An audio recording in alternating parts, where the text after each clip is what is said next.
Well, good morning. Here it is. It's Thursday. We're now on the downhill slide, toward the weekend, like we like to say on Thursday. And of course, today is September the 19th.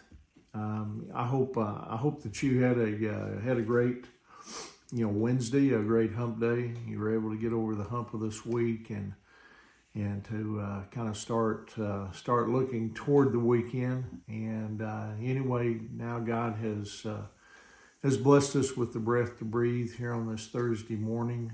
He's given us another day of opportunity, and I certainly hope and pray that this morning finds you feeling well, and hopefully you're well rested and you're ready to tackle the opportunities that God has richly blessed us with on this Thursday morning.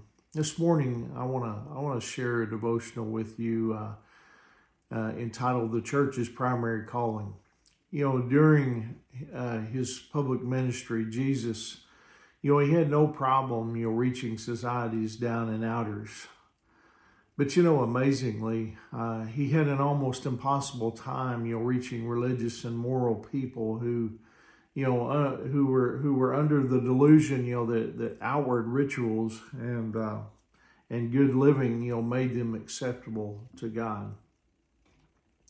The Pharisees, they were moralists, to the extreme, so they were so careful to try to keep what were in their perception, even the smallest points of the law. But you see, the result was a feeling of self-satisfaction. They believed that, because of what they had done, they had obtained God's approval. You see, they were so spiritually blind that when God in human form walked among them, you see, they didn't receive his message, and they even had him put to death. Jesus, he summarized it well when he said this in Matthew chapter 23, verses 27 and 28.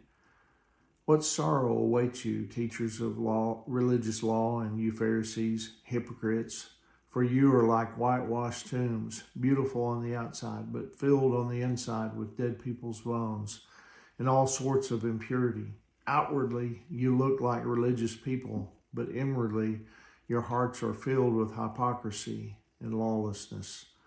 See, in other words, we're missing it, when we only concentrate on the outward. We must first take care of the inward. This brings us, to the primary call of the church today. And is it merely to try to, stop the spread of corruption in our society? Is it merely to, try to lobby for political candidates who reflect our values? Even if we're somewhat successful in passing some laws, even if we elect candidates who reflect our values, it still isn't getting to the heart of the matter. That's because when people truly find Jesus Christ, he changes their lifestyle. Our clear mandate, given from the lips of Jesus himself, is the following. In Matthew chapter 28, verses 19 and 20, it says, "Go and make disciples of all the nations, baptizing them in the name of the Father and the Son and the Holy Spirit. Teach these new disciples to obey all the commands I have given you." If we allow other things to distract us, from this one calling, then we're missing it. Jesus said the following in Matthew 23, verse 26. He said, "First wash the inside of the cup and the dish, and then the outside will become clean too." See, that's where we must focus our efforts. But, by itself, morality leads to self-righteousness. It can even be a damning thing.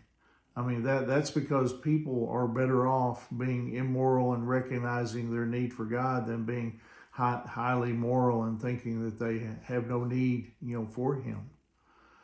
Of course, how wonderful, it would be if everyone in our country were moral and no one broke the law. How wonderful it'd be if we all were kind and considerate people. That would certainly make for a nice society. But, sometimes, we're a little too preoccupied, with the temporary, and we lose sight of the big picture.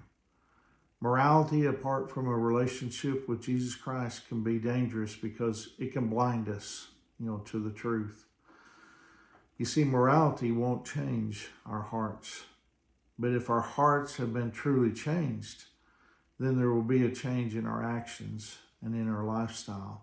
And that's why it's so important for we as believers in Jesus Christ, those that have already accepted him, that we take the Great Commission that I read out of Matthew chapter 28, verses 19 and 20, where we're instructed to make disciples of all nations. We're to go to all people. We're to strive to reach people around us. And so, anyway, I hope that encourages you here on this Thursday morning. I hope you have a wonderful day. Remember, Angie and I, we love you guys, and we're praying for you. And Lord willing, I'll see you tomorrow morning. God bless you.